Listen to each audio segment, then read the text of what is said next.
Hello student, हमारे channel digital academy में आपका स्वागत है। आज हम लोग झारखंड बोर्ड का मैथ का क्लास 9th का सैंपल सेट 2 को यहाँ पर सॉल्व करने का प्रयास करेंगे। इसमें पहला क्वेश्चन दिया हुआ है आपका कि एक चतुर्भुज के 3 कोण 100, 98, 92 दिया तो इसका चौथा कोण ज्ञात करना। बहुत ही आसान क्वेश्चन है। हम लोग चौथा कोण को ले लेते हैं x, और चतुर्भुज के सभी कोणों का योग 360 डिग्री होता है, ये हम जानते हैं। इसमें angle A B C D बराबर 360 डिग्री। एंगल ए यहाँ पिक्चर में भी दिया हो, ए बी सी डी जैसा पिक्चर बना सकते हैं। यहाँ एंगल ए 100, 98, 92 एक्स लिख दिए और इसको हम लोग वैल्यू पुट कर दिए तो एक्स इस तरह आ गया। सभी कोण को जोड़ दिए तो 260 डिग्री और एक्स का वैल्यू एक्स यहाँ एक्स लिख दिए। 260 प्लस में है, इधर आएगा तो माइनस में, यानी कि एक्स इक्वल टू 360 माइनस 290, तो एक्स का वैल्यू 70 डिग्री।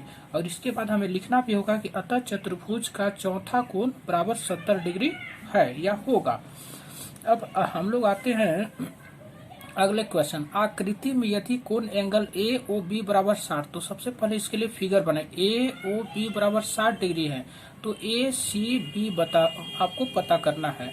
तो हमें जानकारी है कि अगर यहाँ पर परिधि पर कोण बनता है और यहाँ केंद्र पर बनता है, केंद्र पर बने कोण का परिधि पर कोण जस्ट आधा होता है, या परिधि पर जितना बनता है केंद्र पर उसका डबल होता है। तो इसके लिए हम लिख सकते हैं वृत्त के परिधि पर बना कोण केंद्र पर बने कोण का आधा होता है, यानी हम लिख सकते हैं एंगल ए सी बी बराबर 1/2 angle A O B. Value put कर देंगे। ए ओ बी यहाँ पर 60 डिग्री है तो इसको काट दिए 2 से तो 30 डिग्री, अतः एंगल ए सी बी बराबर 30 डिग्री होगा। एक कंस्ट्रक्शन दिया दी हुई किरण से प्रारंभिक बिंदु पर 90 डिग्री का कोण बनाइए।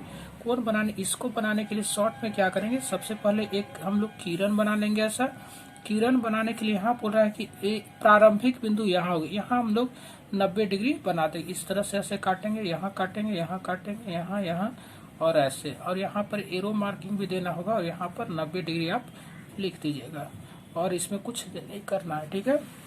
आगे अब हम लोग क्वेश्चन देखते हैं। एक और क्वेश्चन यहाँ पास, एक त्रिभुज का क्षेत्रफल ज्ञात कीजिए जिसकी ऊंचाई 3 सेंटीमीटर, 4 सेंटीमीटर, 5 सेंटीमीटर है। माना त्रिभुज की ऊंचाई ए बी सी डी करके लिख सकते हैं। एस निकालते हैं सबसे पहले, एस बराबर A plus B plus C by 2, तो सबका वैल्यू कर दे। एस का वैल्यू 6 है। तो अब त्रिभुज का क्षेत्रफल बराबर हीरोन्स फार्मूला भी इसे बोलते हैं, आपको पता होगा। S into S minus A, S minus B, S minus C होता है। सभी का वैल्यू पुट कर दे 36 यानी कि 6, अतः त्रिभुज का क्षेत्रफल बराबर 6 सेंटीमीटर। इसका फिगर बना सकते हैं, नहीं भी बना सकते, इसके लिए कोई नेसेसरी नहीं है क्योंकि ये 2 मार्क्स का है आपका। अगर 3 या 4 मार्क्स का रहता तो फिगर बनाकर शो करना जरूरी था। अब अगला देखते हैं हम लोग। प्रथम 5 प्राकृतिक संख्याओं का माध्य ज्ञात कीजिए। तो प्रथम 5 प्राकृतिक संख्या ये दिया हुआ है। प्राकृतिक संख्या जब भी लिखे तो 1 से लिखते हैं, 1 2 3 4। प्राकृतिक संख्या हमेशा स्टार्ट होता है 1 से। अगर पूछा जाए पूर्ण संख्या तो 0 1 2 3 होते हैं। इन बातों का हमें ध्यान रखना होगा। तो माध्य बराबर हम लिख सकते हैं 1 2 3 4 बाई टोटल 5 है तो 5 लिख दे, 15/5 इसका 3 आंसर हो सकता है। अगला देखते हैं यहाँ पर आंकड़े बहुत सारा दे, बहुलक याद है। आंकड़ों को सबसे पहले क्या करते हैं, बढ़ते क्रम में सजा देते, सजा दिए। बहुलक का मतलब होता है जो सबसे ज्यादा बार है उसको बहुलक कहते हैं, तो बहुलक इसमें 3 हो जाएगा। अगला दिया, एक क्रिकेट मैच में एक महिला बल्लेबाज खेली 30 गेंदों में 6 बार चौका मारती है। 6 बार चौका मारती है, चौका मारे जाने की प्रायिकता बताइए। तो प्रायिकता बराबर चौका मारने की, चौका मारी गई गेंद बटे कुल गेंद, 6 आया, 6/30, कुल गेंद 30 से काट दी 1/5, अतः प्रायिकता बराबर 1/5 होगा। अब हम लोग आगे बढ़ते हैं। आगे आता है आपका section B number. Section B में टोटल 5 क्वेश्चन है, 3-3 नंबर में, टोटल 15 मार्क्स का होगा। 15 मार्क्स यहाँ से ला सकते हैं। ये थोड़ा सा डिफिकल्ट होता है क्योंकि इसमें आपको प्रूफ करना होगा, लेकिन ज्यादा प्रयास करते तो ये भी नंबर लाया जा सकता है आसानी से। सिद्ध करें कि किसी समांतर चतुर्भुज का एक विकर्ण उसे 2 बराबर त्रिभुजों में विभाजित करती है। तो यानी कि एक समांतर चतुर्भुज ए बी सी डी एक समांतर चतुर्भुज है, इसका विकर्ण ए सी है। सिद्ध करना है ए बी सी सर्वांगसम ए सी डी, यानी कि ये दोनों का क्षेत्रफल हमें बराबर सिद्ध करना है। तो सबसे पहले ए सी बी और सी डी ए में, ए बी सी और सी डी ए त्रिभुज में काम करते हैं या इसको सर्वांगसम करने का प्रूफ करते हैं। तो इसके लिए पहले ए बी बराबर सी टी, यहाँ पर ए बी और सी टी बराबर होते हैं। सर्वांग चतुर्भुज का सम्मुख कोण है। इसके बाद एंगल ए बी ए सी और यहाँ पर देखते हैं डी सी ए, यानी कि यहाँ पर ए एंगल और ए एंगल दोनों एंगल क्या होगा, एकांतर कोण से बराबर होंगे। और ए बी और यहाँ पर ए बी और ए सी, नहीं यहाँ थोड़ा मिस्टेक हुआ, इसको ए सी लिखेंगे। यहाँ पर हमें ए सी इक्वल टू ए सी, यहाँ ए सी और ए सी ये दोनों में होगा, यानी कि ए सी इसमें भी आ रहा है इसमें आता है, ये उभयनिष्ठ होगा। तो अतः यहाँ पर ये दोनों पर यहाँ लिख सकते हैं हम लोग त्रिभुज ए बी सी सर्वांगसम C D A B C और सी डी ए, कौन सा, साइड एंगल साइड से, यानी कि यहाँ पर साइड हो रहा है, एंगल हो रहा है, साइड होगा है। और फिगर में भी देखते हैं यहाँ पर साइड किए, एंगल किए, साइड से, इधर साइड हुआ, एंगल हुआ, साइड हुआ, इससे हम लोग बोल सकते हैं सर्वांगसम हो गया। यही हमें प्रूफ करना था। अगले क्वेश्चंस की ओर हम लोग आते हैं। अब सिद्ध करें कि एक ही आधार और एक ही समांतर रेखाओं के बीच स्थित कुल क्षेत्रफल में बराबर होते हैं। यानी कि दो समांतर रेखा ए और ए दिया हुआ, यहाँ बीसी आधार पर ये दो त्रिभुज बने, एक बी ए सी और इसी आधार पर बी डी सी आपको दिया, दोनों का क्षेत्रफल बराबर होगा, वो बता, दोनों का ऊंचाई सेम है और आधार भी बीसी है। तो माना त्रिभुज ए बी सी एवं डी बी सी का एक ही आधार बीसी पर एल और एन समांतर रेखाओं के बीच है, एल और एन दो समांतर रेखाओं के बीच है। सिद्ध करना है area of triangle A B C बराबर area of triangle D B C. तो रचना कर लेते हैं इसको, A M perpendicular BC, A M perpendicular BC, या इसको ए एम लंब बीसी भी बोल सकते हैं। परपेंडिकुलर का मतलब होता है 90 डिग्री। अब लिखते हैं त्रिभुज ए बी सी का क्षेत्रफल 1/2 गुने आधार गुने ऊंचाई, इसमें आधार ए ऊंचाई ए ले लेंगे, इक्वेशन 1। अगला फिर लिखते हैं त्रिभुज डी बी सी का क्षेत्रफल, इसमें 1/2 गुने आधार गुने ऊंचाई, ये त्रिभुज यहाँ बाहर है लेकिन फिर भी ऊंचाई हम लोग यही इसी को लेंगे। त्रिभुज समीकरण 1 और 2 से इधर वाला दोनों इक्वल है तो इधर वाला भी इक्वल होगा। तो इस तरह हम लोग बोल सकते हैं त्रिभुज ए बी सी का क्षेत्रफल बराबर area of triangle A B C बराबर area of triangle D B C. ये आपका प्रूव्ड हो चुका है। यहाँ से आसानी से ऐसा लिखने पर आपको 3 मार्क्स यहाँ से मिल सकता है। अगला क्वेश्चन देखते हैं, थोड़ा लंबा क्वेश्चन है, ये बहुत ही इंपॉर्टेंट है। सिद्ध कीजिए कि एक चाप द्वारा केंद्र पर बना कोण वृत्त के शेष भाग के किसी भी वृत्त पर अंतरित कोण का दुगुना होता है। यानी कि आपको प्रूफ करना है कि यहाँ जो होता है, यहाँ जो भी अगर 30 बनता है तो यहाँ 60 बनता है, अगर यहाँ 100 बनता है तो यहाँ 50 बनता है। ये प्रूफ करके दिखाना है। बहुत ही इंपॉर्टेंट क्वेश्चन, 9th क्लास में सबसे इंपॉर्टेंट क्वेश्चन यही आता है। तो इसके लिए पहले क्या करते, दिया हुआ एक वृत्त जिसका केंद्र O है, एक चाप BC से केंद्र पर, एक ही चाप है BC से केंद्र पर BOC बनता है और उसी चाप से परिधि पर BAC बनता है। सिद्ध करना है BOC होगा इक्वल टू डबल, या यहाँ डबल लिख से BAC, यानी कि BAC का डबल होगा, यानी कि इसमें 2 से मल्टीप्लाई करेंगे तब इक्वल होगा आएगा। तो रचना में AO BO CO को मिलाया और AO D तक बढ़ाया, AO को यहाँ D तक हम बढ़ा चुके हैं इसको। इसके लिए प्रमाण देखते हैं। प्रमाण के लिए हमें क्या करना होगा, सबसे पहले त्रिभुज AOB में चलते, इसमें देखते हैं BO और AO बराबर है, यानी कि BO AO बराबर है, यानी कि त्रिज्याएं बराबर है। देख, वृत्त के अंदर त्रिज्याएं बराबर होती है। अगर भुजा बराबर है तो सामने वाला एंगल भी बराबर, तो यहाँ लिख सकते हैं एंगल 1 इक्वल टू एंगल 2, यानी कि BO के सामने में A एंगल है तो एंगल 1, और यहाँ पर AO के सामने में एंगल 2 है तो ये दोनों बराबर होंगे। लिख सकते हैं समान भुजाओं के सम्मुख कोण से। अब देखते हैं यहाँ पर बाह्य एंगल 5 या बाह्य एंगल 5 बराबर अंदर दोनों के योगफल के बराबर होता है। त्रिभुज में इस तरह से पढ़े होंगे आप लोग। अगर यहाँ ऐसा दिया हो तो ए एंगल जोड़ेंगे तो इस एंगल की इक्वल होता है, लेकिन यह किसी भी तरह से फोटो बना रहेगा। अगर इस तरह से ऐसे बनाया हुआ, इस तरह से भी अगर बना हुआ है, यहाँ पर ए एंगल जोड़ेंगे ए, तो इस तरह से यहाँ ए इसके इक्वल होता है। इसी का इस्तेमाल के एंगल 5 बराबर एंगल 1 और 2 एंगल ए के बराबर हो जाएगा। एंगल 1 और 2 को ऐड करेंगे और ऊपर हम अभी जस्ट प्रूफ कर चुके हैं एंगल और 1 और 2 बराबर, तो यानी 2 के जगह पर 1 हम लिख सकते हैं। तो एंगल 5 बराबर 1 प्लस एंगल 1 1 1 कर दे 2 एंगल 2। इसी प्रकार से हम लोग जो लेफ्ट साइड राइट साइड भी सेम कर सकते हैं, यानी कि एंगल 6 बराबर एंगल 3 और 4, यानी एंगल 6 बराबर 3 3 कर सकते हैं, एंगल 6 बराबर 2 एंगल 3। अब समीकरण 1 और 2 को जोड़ देते हैं। जोड़ने के लिए यहाँ इधर 5 और 6 एंगल 5 और 6 जोड़ेंगे, इधर वाला को जोड़ सकते हैं। यहाँ पर 2 कॉमन ले लिए हम लोग, 2 कॉमन ले लिए, एंगल 1 और 2, एंगल यहाँ देखेंगे 1 1 और 3, 1 और 3 को हम लोग ए ओ सी भी लिख सकते हैं, तो सी लिख दिए। और यहाँ 5 और 6, 5 और 6 को दोनों को ऐड करते थे, इससे जो बी ओ सी, यानी एंगल बी ओ सी बराबर 2 एंगल ए ओ सी लिख सकते। इस तरह से प्रूफ आपका हो गया। आगे हम लोग अब देखते हैं। अगला क्वेश्चन दिया हुआ इसमें, एक वृत्त की जीवा वृत्त के त्रिज्या के बराबर है, लघु चाप पर स्थित एक बिंदु पर जीवा द्वारा अंतरित कोण ज्ञात कीजिए। इसमें कोण ज्ञात करना है।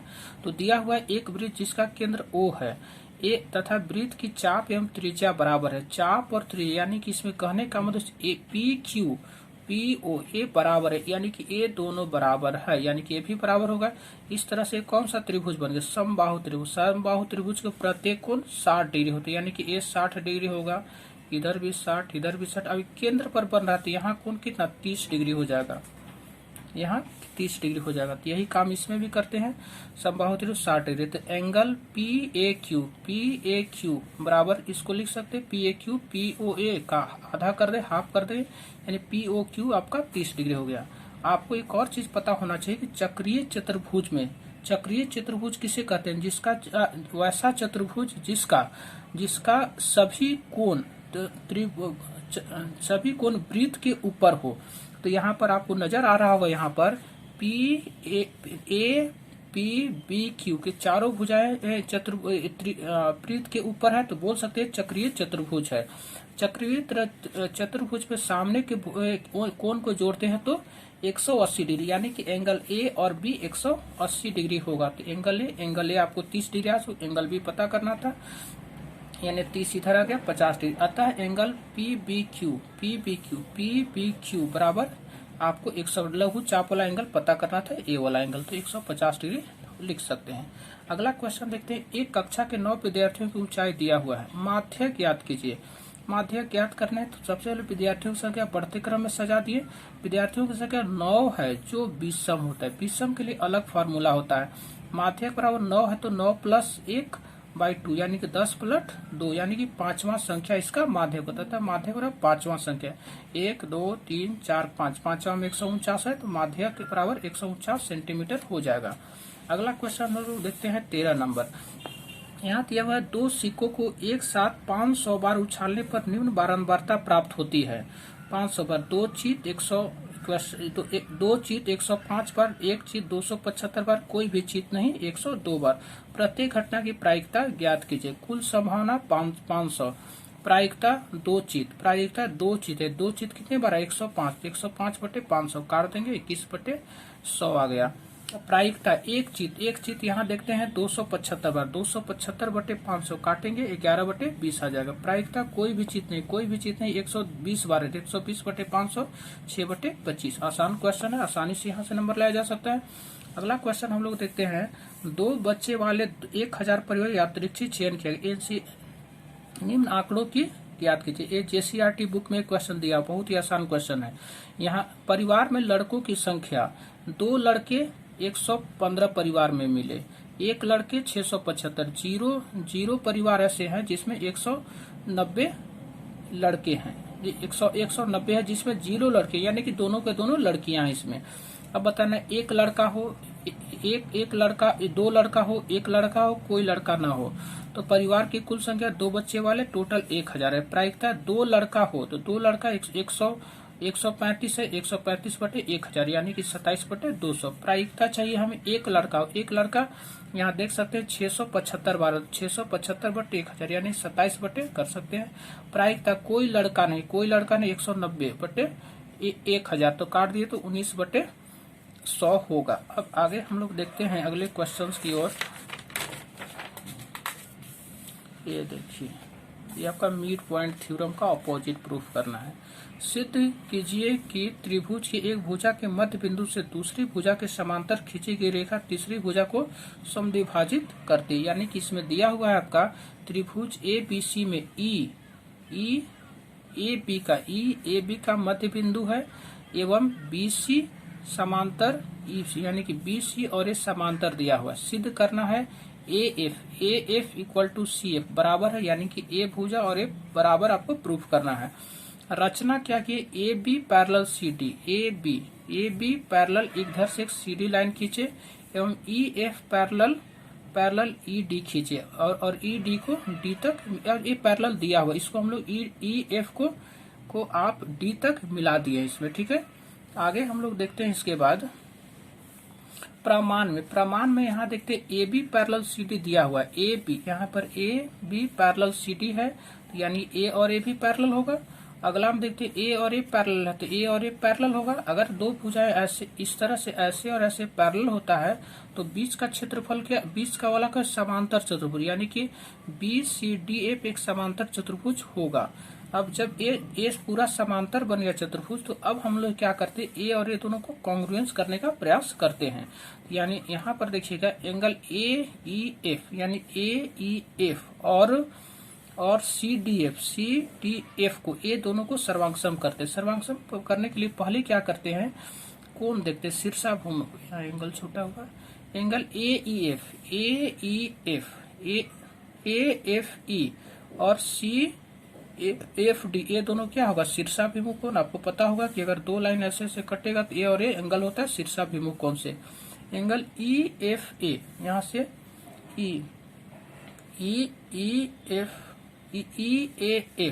EAF और यहाँ देखते हैं C, यहाँ पर CDF, एंगल यहाँ होगा CDF, ये दोनों क्या होगा, अब बराबर होगा एकांतर कोण से। और AE और CDA बराबर दिया हुआ है, ए दोनों क्या होगा, बराबर होगा। क्यों बराबर होगा, क्योंकि A इसका मध्य बिंदु, A और A बराबर होगा, स्वतः A और A बराबर है तो A भी बराबर होगा, तो यानी कि ये दोनों आपस में बराबर हो जाएगा। तो इस हिसाब से हम लोग देख सकते हैं AEF सर्वांगसम CDF AAA सर्वांगसमता से। तो अब ये दोनों जब सर्वांगसम हो चुका है तो A और A आपस में बराबर होगा, बाई CP/CT से बराबर कर सकते हैं। यही इसमें प्रूफ करना था। आगे अब हम लोग देखते हैं, ठीक है। अगला दे एक समलंब ABCD जिसमें AB समांतर DC है के विकर्ण AC और BD परस्पर O पर प्रतिच्छेद कर दर्शाइए। A और A इक्वल दिखाना है। क्वेश्चन देख सकते हैं। अब यहाँ हम लोग देखते हैं, इसमें बहुत इंटरेस्टिंग क्वेश्चन। यहाँ ABCD एक समलंब चतुर्भुज है जिसमें ABDC समांतर, AB और DC समांतर है और AC और BD इसका विकर्ण है। तो सिद्ध करना है AOD और BOC इक्वल, यानी इसका क्षेत्रफल बराबर प्रूव करना है। इसमें देखते हैं हम लोग समलंब चतुर्भुज ABCD में AB पैरेलल CD है, A और A पैरेलल है, तो दो विकर्ण AC और BD O पर प्रतिच्छेद करते हैं। दो विकर्ण AC और BD O पर प्रतिच्छेद करते हैं। तो इसमें रेखाएं AB, इसमें दो त्रिभुज ABD और ABC दोनों क्या होते हैं, A और A समांतर रेखाओं के बीच है, दोनों का आधार A भी सेम है इसमें।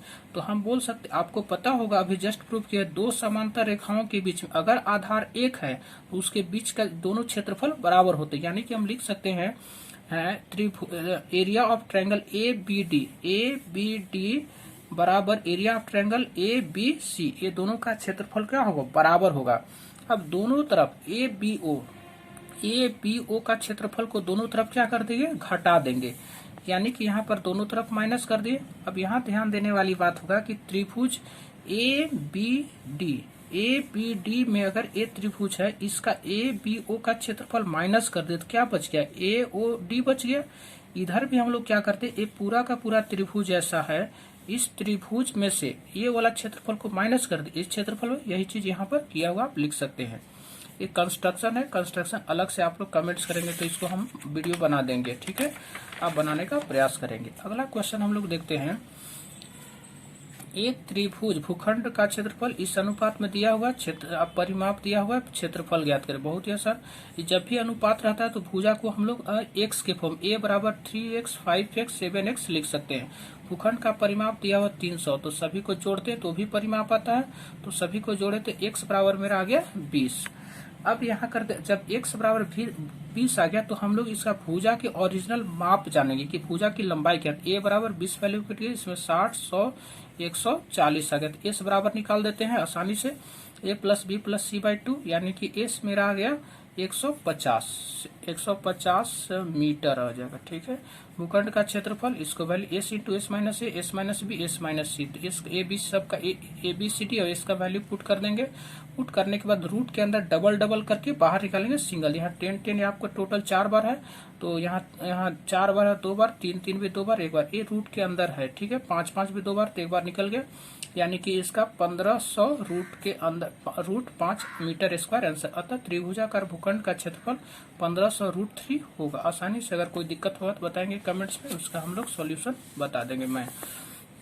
अब यहाँ एक आंकड़ा दिया हुआ है, इसको आपको बताना है। ठीक है, एक आंकड़ा दिया हुआ है, इसको आप बनाना है। बारंबारता सारणी दिया हुआ है, वर्ग अंतराल दिया हुआ है, तो वर्ग अंतराल 0 से 5 में टोटल कितने हैं, इसमें 10 है। यहाँ पर वो 0 से 5 में ध्यान रखें, 5 को काउंट नहीं करेंगे। 5 से 10 में 10 काउंट नहीं, 10 से 15 में 15 काउंट, 15 से 20 में काउंट नहीं होगा। और टोटल यहाँ देखना होगा कि ये टोटल 30 का है, तो टोटल यहाँ पर योग आपको 30 आना चाहिए। तो बारंबारता है, मिलान चिन्ह यहाँ नहीं दिया, ऐसे करके आप लोग बना सकते हैं आसानी से। कोई देंगे यहाँ पर 1 2 3 4 ऐसे करते 5, यहाँ 10 बनाना, 1 2 3 4 ऐसे करके 5। इसी तरह से मिलान चिन्ह आसानी से बना सकते हैं। अब इसके बाद देखिए सैंपल सेट 3 का हम वीडियो बना रहे हैं। अगर कुछ पूरा क्वेश्चन सॉल्व करने के बाद इसका भी वीडियो कुछ ही दिनों के बाद आ जाएगा। तो आज का हम लोग यहीं तक रहने देते हैं। Thanks for our video. Thank